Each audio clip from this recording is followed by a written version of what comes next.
Greetings and salutations, everyone. I hope everyone is doing well today.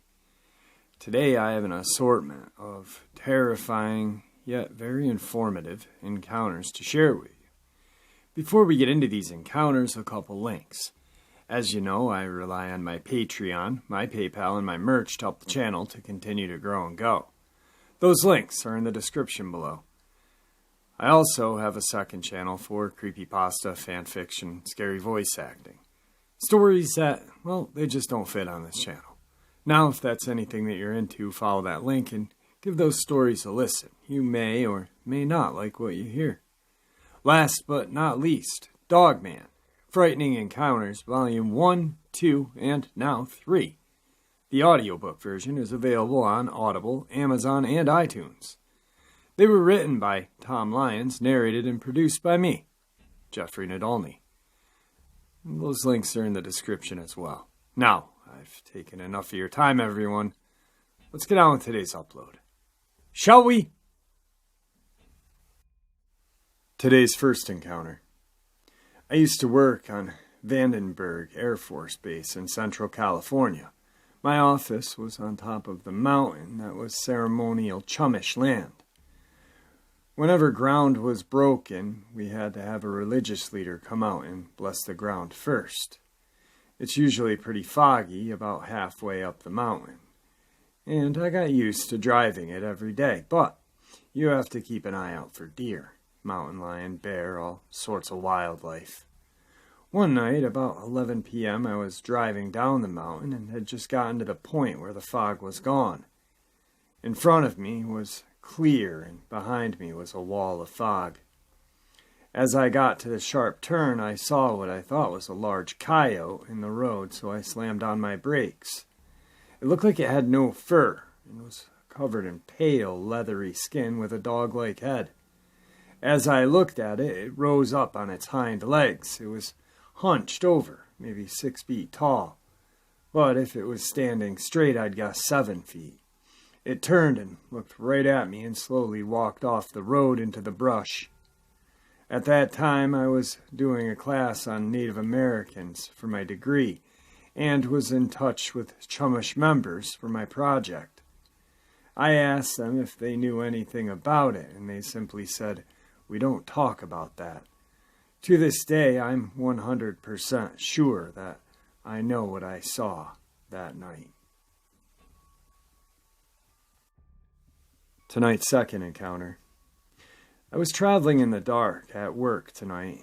I work on a military base in a gated area where it's pitch black except a single light post near the gate. I need to go outside and smoke. A wolf-like creature that was pitch black walked directly under the light so I could see it fully. I thought, cool, looks like a fox because of its thick black tail, but then I realized it was around the size of a wolf with really thin legs, a lot of hair hanging down its neck, and its tail was dragging about a foot behind it. It stopped and turned its head slowly towards me, and all I saw was its shiny white eyes staring through me. I couldn't move until it looked away, did a 180, and went back into the shadows to where I couldn't see it.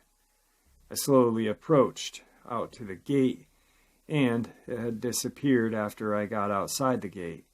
I locked it, lit my cigarette, started smoking, and decided to turn on my phone's flashlight and scan the fence line where it had gone. The area it disappeared into was a lot shorter than I originally thought, and the gate I went out only had about 20 feet before another gate cut off the area. The creature had just disappeared, so while I was scanning slowly, I saw nothing. But I heard a whistle that sounded like it had come from not too far from directly in front of me, through the gate. I slowly backed up and got into my car. I don't know what this was. Tonight's third encounter. One night when I was 7 or 8, I saw something that I now recognize as evil and not normal. I grew up in a town on the Navajo reservation. We lived in a neighborhood, and our neighbors were from different places within the region. This detail is important because Navajos do not like to live far from one another, and only in the immediate vicinity of their relatives. For good reason. They don't like to live near strangers. So this particular night, I was told to sleep in my brother's room. His room had a bed, a box spring, and mattress directly on the floor, and a dresser with a TV in the middle of the room. For curtains, he had linen, the see-through stuff that hides nothing, always fully closed.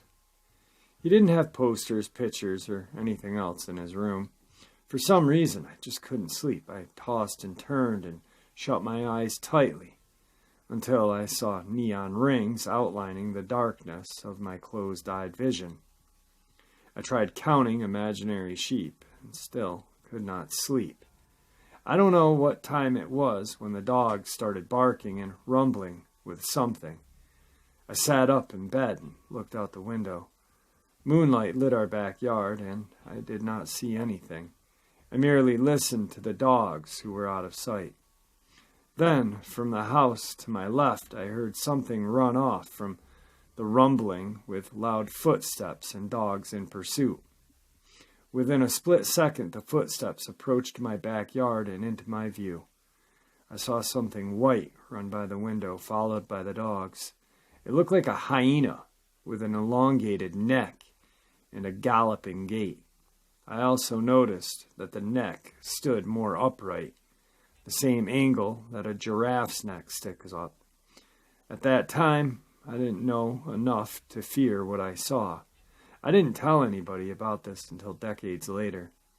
As an adult, I told my parents about what I saw that night.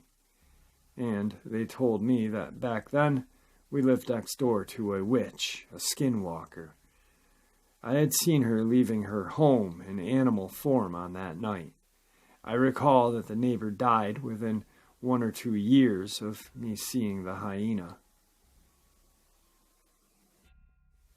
Today's fourth encounter. Last year during the fall, I went camping in Pilot Knoll Park.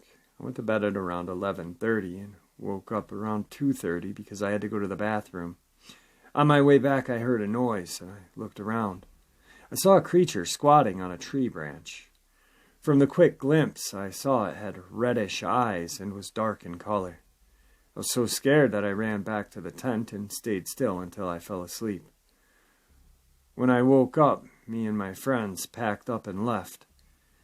I've seen it twice after this experience, once in the forest near my house, where it was standing in a distance. I saw it was upright and its head was hunched over, and once more at Pilot Knoll again, where I noticed it had 2 claws on each hand and foot. My friend claims that he saw it once when hunting, where he claimed it hung out around his truck. He says he saw 2 things protruding from the top of its head. Me and my friends started calling it the red-eyed creature, also the knoll monster. That's all I've seen of this thing and all I know. I don't know if it has feathers, furs, or scales. I don't know if it has sharp teeth or flat teeth.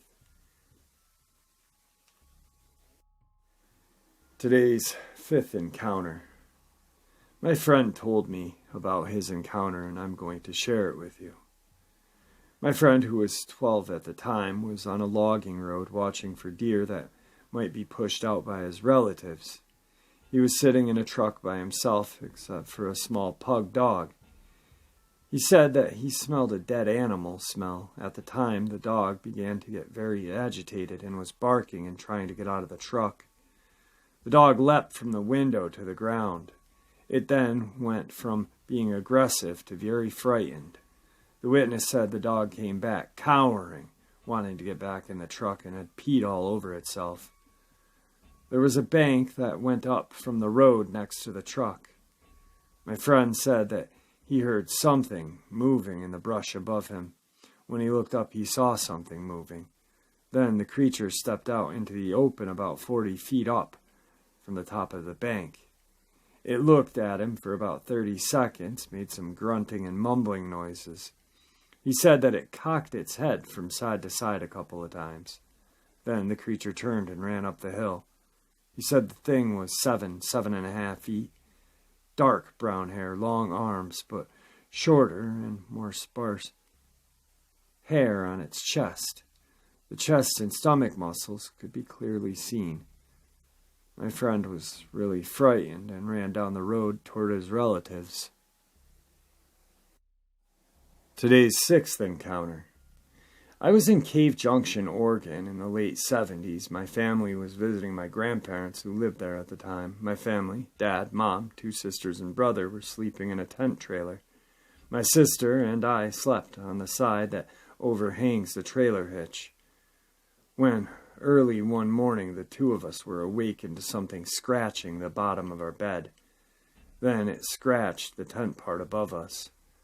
Then the 3 sides of our bed. Neither of us said a word, but it moved quietly to the zipper where the window was.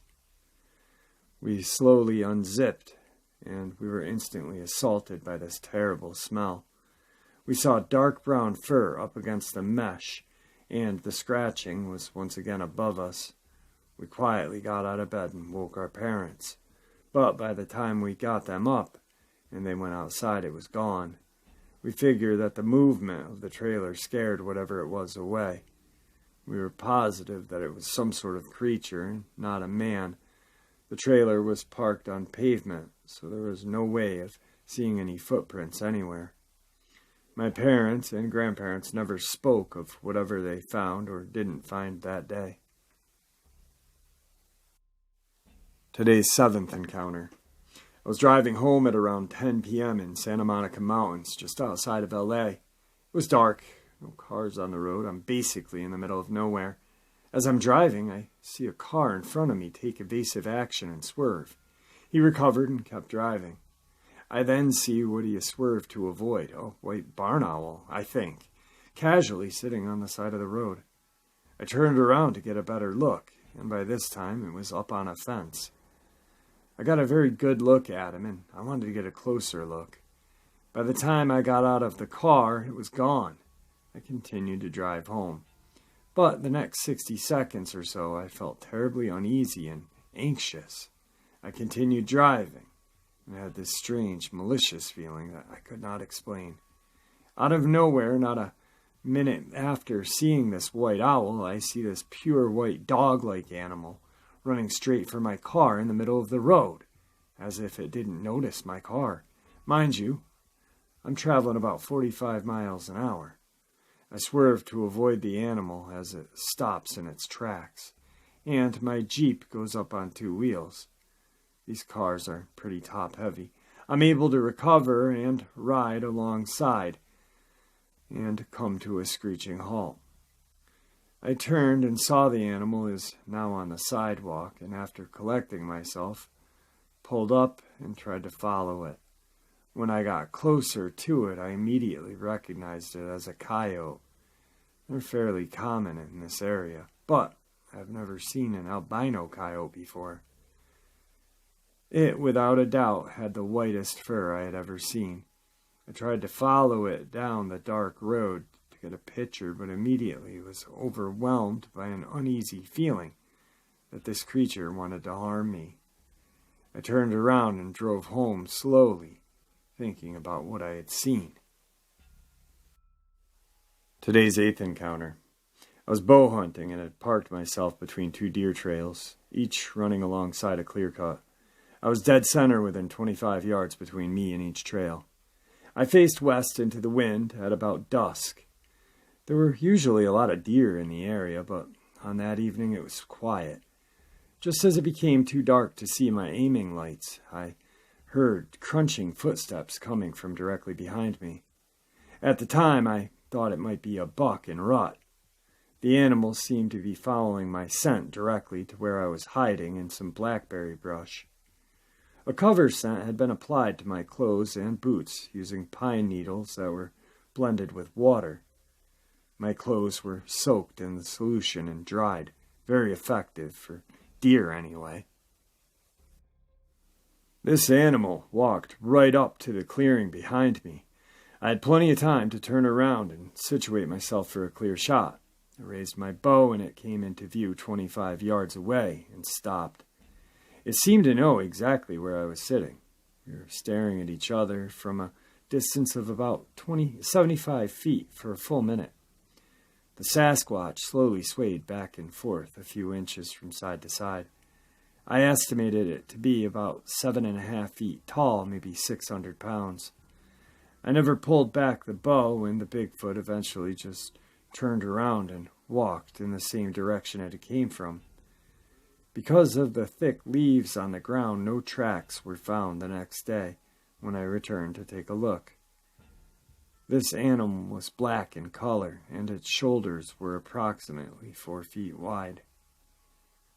Since this encounter, I've brought this subject up to many people in my area, and I'm surprised to know that so many people have had experiences with these things in my county. Today's final encounter. I will confidently say that this sighting is absolutely true, and I will continue to have vivid memories of it for the rest of my life. I'm a highly reputable source. I'm a licensed English teacher currently working at a large public high school in Oregon. I'm educated and of sound mind, and am not wasting my efforts to hoax anybody. Finally, most accurate narrative memory of my sighting. At the time of my sighting, I was alone in a 2-bedroom residence located approximately a quarter of a mile north of U.S. Highway 199 on the gradual wooded slope. On this 3-acre property, there is 2 horse pastures, one below the house and one above the house. Both pastures are surrounded by active hot wire fences and contain 2 horses which may move freely between both the lower and upper. I was completing a research paper for a college class at the kitchen table. I had the light on, and my friend's dog, a small brown heeler, was on the 35-wire tether tied to the porch just outside the small house. I was completely engrossed in schoolwork when I heard the dog outside begin to go ballistic. I was quite alarmed by this, so I immediately turned into the animal's direction. I will never forget what I heard. All the dogs and horses from the other residents, which were quite far away over several rises and ridges, were shrieking nonstop. Wanting to be cautious, I went to the gun safe and removed a large caliber pistol, a powerful flashlight, and headed toward the front door. I turned off all the lights in the house and opened the front door, carefully searching with the flashlight and pistol before exiting. What I saw unnerved me. The small heeler was focused on the lower horse pasture and steadily losing a quiet growl. The 2 horses had moved to the upper pasture and were rustling about and neighboring, very unusual. I squatted down beside the dog, who was definitely not paying any attention, very unusual, and pointed my flashlight in the direction of its muzzle. What I saw at that time nearly stopped my heart. There was a large figure crouched down outside the outer hot wire in the tall grass beside the telephone pole. My light was reflecting back at me by 2 small circular markers on the pole, and further dispersed by the light fog, making initial identification very difficult. I immediately thought bear. To my complete shock, the dog suddenly screamed and leapt straight into the air, with its hair bristled. Upon landing, it bolted under the pickup truck and whined like a puppy. As this happened, realized that this all occurred within several seconds, I saw the creature rise up on 2 legs and begin to move along the hot wire. I rose to a full standing position, aimed my pistol right at it. In my mind, I was thinking, bear? No. Horse? No. Man? No. God, what the fuck is this thing? I cautiously tracked the creature with my pistol and flashlight beam. I was a military police officer in the Army for over 5 years, and trained in firearm tactics. It all came back at this moment, let me tell you. For at least 2 full seconds, in which time I saw this huge thing take off in a full bipedal run, a thud-thud rhythm, and a distinct movement of its 2 legs, feet, unmistakable. I was more frightened than I can remember ever being. Yeah, I'm a grown man. And I bolted for the house and immediately armed myself with larger weapons and called my friend's father to come down from Grants Pass to search for this thing. Upon his arrival, we drove down the road outside of the hot wire where I aimed at the creature. Since the road was gravel, all we found was disturbed grass, as if something large had moved. For the remainder of that night and the next morning, all the animals in the small community near Wilderville, Oregon, were restless and noisy. The little healer began being the worse off. He didn't calm down for the entire day, and on to the next. Alright guys, 9 terrifying encounters to kind of amp up your Saturday night with. I hope you enjoyed them as much as I enjoyed bringing them to your attention. And I kind of made a little list today of people that I'd like to interview to get this channel going a little further. Got a pretty darn good list of people. Got some subscribers that want to share encounters, and some people from the scientific community that have their own theories and speculation on these things. So just stay tuned as you do, and well, it's only going to get better, guys. Have a great night. Bye.